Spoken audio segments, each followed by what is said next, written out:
few years ago, CPS got an anonymous call saying that I've been kidnapped, sex trafficked, and drugged.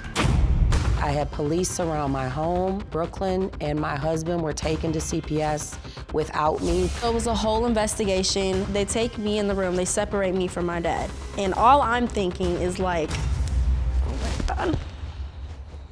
I'm like, this is like serious. The lady's asking me if anyone has touched me, if grown men have forced me to do things, if I've been drugged. It was very uncomfortable and very traumatizing. These events, they stay with you, especially with Brooklyn. It's gonna stay with her the rest of her life. Brooklyn says CPS received an anonymous tip that she was possibly in danger. And Kim says that she was in Atlanta when he got a call from her husband that police were surrounding the house looking for her and Brooklyn. What do you even say to yourself about that? Honestly, because my husband, you know, sometimes is a comedian, a lot of times, I really thought he was joking. He called me and said, so you and Brooklyn are wanted? Like, what is going on? And I'm like, what are you talking about, Duke? Stop playing with me. He said, no, you guys are wanted, huh? The police are looking for you. And I'm still on the phone, and it's not even registering that he's being serious until the police officer grabbed the phone and said, no, this is Sergeant, I don't even remember the name. This is very serious. What is your location? I happened to be with the owner of the label at the time, Brian, and we were with Brooklyn on our way to a performance. And they literally told me that I had an hour to get to a local police department to do a well persons check.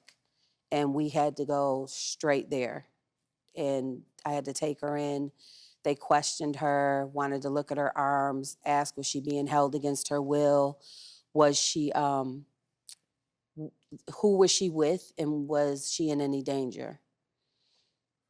Well, and you say a week later, you guys everybody had to be questioned. Yeah. And yeah.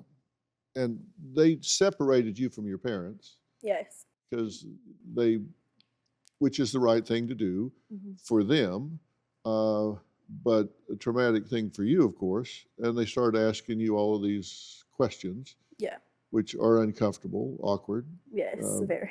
To answer. What did you think about that at the time? I'm not even gonna lie, at the time, I'm like, okay, all I know about CPS is that they get a call about a kid and then they're taking you from your family. So I'm thinking literally like, they're gonna take me in this room. If I say anything wrong that they might like think is, you know, wrong, then they're gonna take me. I'm never gonna see my whole family ever again. Yeah, when you're 13, you start playing these things out in your head. And how did that end? How did that interview end with them? What did they say? What did they do? They were like, so after they're asking me all these questions, like, have I been touched? Am I being drugged? Am I being sex trafficked? Like, against my will, being held? Then they say, well, we're gonna go over your answers, and if we feel like you've answered anything, you know, we suspect anything wrong, then we're gonna have to do a medical examination on you. And I'm like, hold on now. To put a child through that for no reason, just calling in and reporting something like that. And this came back to you eventually, and what did they tell you? As far as the CPS? Yeah. Well, I wasn't allowed to be there. Of course, they searched our home. I mean, when it came full circle, they obviously came back to you and closed the case, yeah, right? Full circle. They told us that, unfortunately, if anybody calls with these serious like allegations, that we will have to go through this all over again. And I stressed to them, I said, look, she's in social media, she's a rapper, like, is there anything that can protect us?